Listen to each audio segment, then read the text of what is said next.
और solar system अर्थात हमारा सौर मंडल। नमस्कार दोस्तों, मैं अमित आपके लिए लेकर आया हूँ आज एक नई वीडियो जो कि होगी हमारे सौर मंडल के बारे में। तो चलिए स्टार्ट करते हैं। दोस्तों, आप में से शायद ही कोई ऐसा हो जिसने कभी आकाश की ओर देखते हुए यह न सोचा हो कि यह सब कहाँ से आया और ये सब क्यों है। तो चलिए पृथ्वी को छोड़ते हुए कुछ देर के लिए बात करते हैं अपने सौर मंडल की। तो स्टार्ट करते हैं अपने सौर मंडल के तारे अर्थात सूर्य से।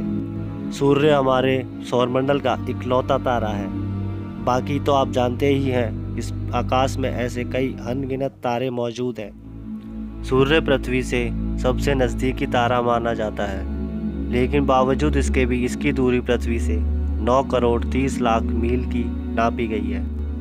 यदि सूर्य के डायमीटर की बात की जाए तो यह पृथ्वी से 100 गुना चौड़ा है, और यदि बात की जाए इसकी साइज़ की तो कम से कम 10 लाख पृथ्वियाँ इसके अंदर समा सकती हैं। सूर्य हमारे सौरमंडल का सबसे बड़ा ऑब्जेक्ट है।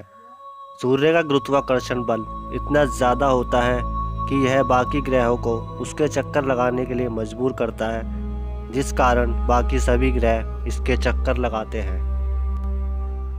सूर्य दोस्तों शुरुआत से ही हमें अपनी ऊर्जा और प्रकाश देता रहा है।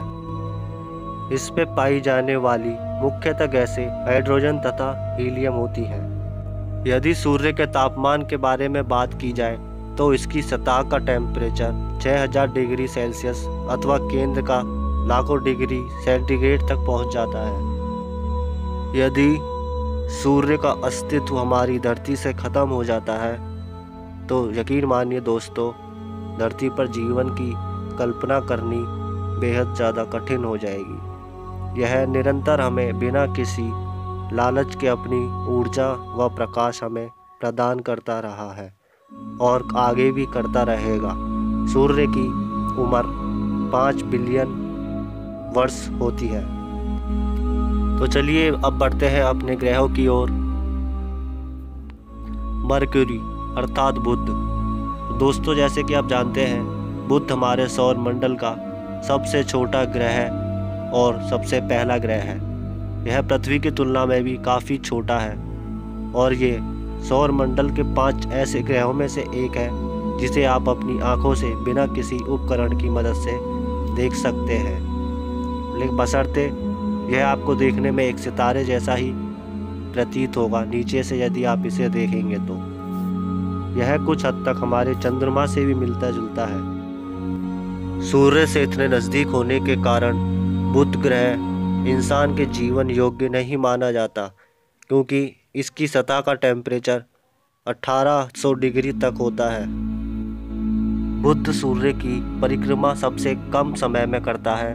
पृथ्वी के अनुसार वह समय 88 दिन आंका गया है। तो चलिए दोस्तों बढ़ते हैं अपने अगले ग्रह की ओर, जो सौरमंडल का दूसरा ग्रह है, जिसके हम वीनस अथवा शुक्र कहते हैं।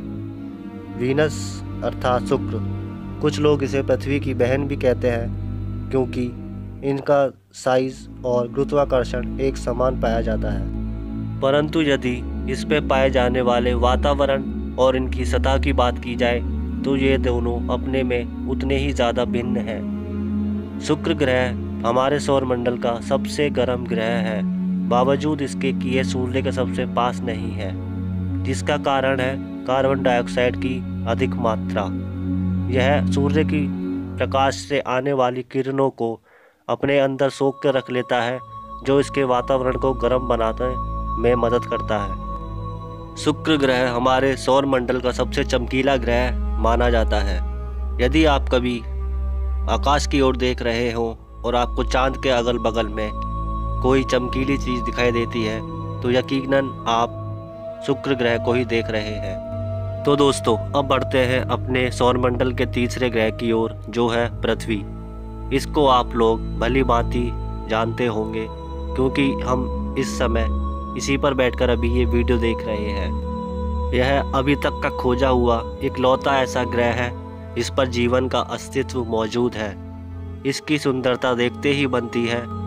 तो दोस्तों पृथ्वी के बारे में तो आप सब लोग जानते ही होंगे, तो हम लोग टाइम ना वेस्ट करते हुए अगले ग्रह की ओर बढ़ते हैं, जो कि हमारे सौर मंडल का चौथा ग्रह है, जिसका नाम है मंगल। दोस्तों, मंगल ग्रह को लाल ग्रह के नाम से भी जाना जाता है, जिसका कारण है इस पर पाई जाने वाली गैस आयरन ऑक्साइड। यूँ तो मंगल ग्रह पृथ्वी और शुक्र से छोटा है, लेकिन हमारे बुध ग्रह से ये बड़ा है। यह अपनी धुरी पर 24 घंटे में एक बार पूरा चक्कर लगाता है। यदि इसके तापमान की बात की जाए तो वह -85 डिग्री सेंटीग्रेड से -5 डिग्री सेंटीग्रेड के बीच पाया जाता है। वैज्ञानिकों द्वारा मंगल ग्रह पर रोवर्स भी भेजे गए हैं, जिनका काम इंफॉर्मेशन लेकर पृथ्वी पर वापस भेजना होता है। मंगल के मुख्यतः 2 अपने उपग्रह हैं, जिनका नाम है फीबोस और टीबोस। यदि वैज्ञानिकों की माने तो उनके अनुसार इसका जो चंद्रमा है वह एक धूमकेतु है, जो कभी किसी कारण अपनी एस्टेरॉयड बेल्ट में से निकलने के बाद इसके गुरुत्वाकर्षण के कारण इसके चक्कर लगाने के लिए मजबूर हो गया और वो दोनों धूमकेतु इसी के ऑर्बिट में फंसकर रह गए। तो दोस्तों, अगला ग्रह आता है जुपिटर यानी कि बृहस्पति। जैसा कि आप सभी जानते हैं, बृहस्पति हमारे सौरमंडल का सबसे बड़ा ग्रह है। यदि इसके डायमीटर की बात की जाए अर्थात व्यास की, तो यह पृथ्वी से इतना बड़ा है कि इसका डायमीटर पृथ्वी से 11 गुना बड़ा है। बृहस्पति आकाश में तीसरा सबसे ज़्यादा चमकने वाला ऑब्जेक्ट है। इससे ज़्यादा चमकीले केवल शुक्र तथा चांद है। बृहस्पति के अपने 67 उपग्रह हैं जो उसके चक्कर लगाते हैं, जिनमें से 55 काफ़ी छोटे हैं, बाकी बचे हुए काफ़ी बड़े हैं। यदि बात की जाए इसके सबसे बड़े उपग्रह की, तो वह पृथ्वी से भी काफ़ी बड़ा है। इसके कुछ उपग्रह बुध की साइज़ के भी पाए जाते हैं। इनमें से कुछ उपग्रह ऐसे भी हैं जिन्हें आप किसी टेलीस्कोप की मदद से अपनी धरती से देख सकते हैं। जैसा कि आप सभी लोग जानते हैं, बृहस्पति हमारे जीवन योग्य बिल्कुल नहीं है। हम चाहकर भी इसकी सतह पर पैर नहीं रख सकते, क्योंकि इस पर कोई सतह ही नहीं है। ये केवल एक गैसों का गुब्बारा मात्र है। यदि हम इस पर पहुंच भी जाते हैं तो इसकी सतह पर इतनी तेज गति से तूफान आते हैं कि वो हमें ऐसा नहीं करने देंगे। बृहस्पति पे दिख रहा आपको ये धब्बा कुछ और नहीं, एक तूफान है जो कि अभी तक चल रहा है पिछले 200 सालों से। तो दोस्तों, तो अगला नंबर आता है सैटर्न यानी शनि का। दोस्तों, ये एक दूसरा गैस दानव है। ये अपनी रिंग्स यानी छल्लों के लिए बेहद मशहूर है, जिसके कारण यह काफ़ी सुंदर दिखाई पड़ता है। दरअसल ये छल्ले बहुत ही छोटे छोटे धूल के कणों से बने हुए हैं, जिनमें कभी कभी आइस पार्टिकल्स भी देखने को मिल जाते हैं। शनि के भी बृहस्पति की तरह 60 से अधिक उपग्रह हैं जो इसके चक्र लगाते हैं, जिसमें से कई बुध के जितने बड़े हैं। इसका एक अद्भुत तथ्य यह भी है दोस्तों कि यह इतना बड़ा होने के बावजूद यदि हम इसे पानी में डुबोने का इंतजाम कर लेते हैं तो यह उसमें डूबने की जगह तैरने लगेगा। तो चलिए बढ़ते हैं अपने अगले ग्रह की ओर, जो है यूरेनस। यूरेनस अपने सूर्य से 7वां और आकार में तीसरा सबसे बड़ा ग्रह है। यह अपनी दूरी पर 10.8 घंटे में, जबकि सूर्य के चारों ओर 84 वर्षों में घूमता है। इसके 15 ज्ञात उपग्रह माने जाते हैं, जिसमें से प्रमुख एरियल, टिटेनिया, मिरांडा। इसका सबसे बड़ा उपग्रह टाइटेनिया है। इस ग्रह का औसतन तापमान 18 डिग्री सेल्सियस रहता है।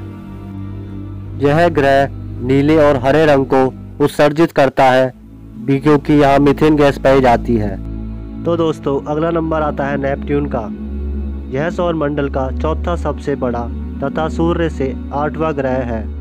यह सूर्य से सबसे अधिक दूरी पर होने के कारण सबसे ठंडा ग्रह भी है।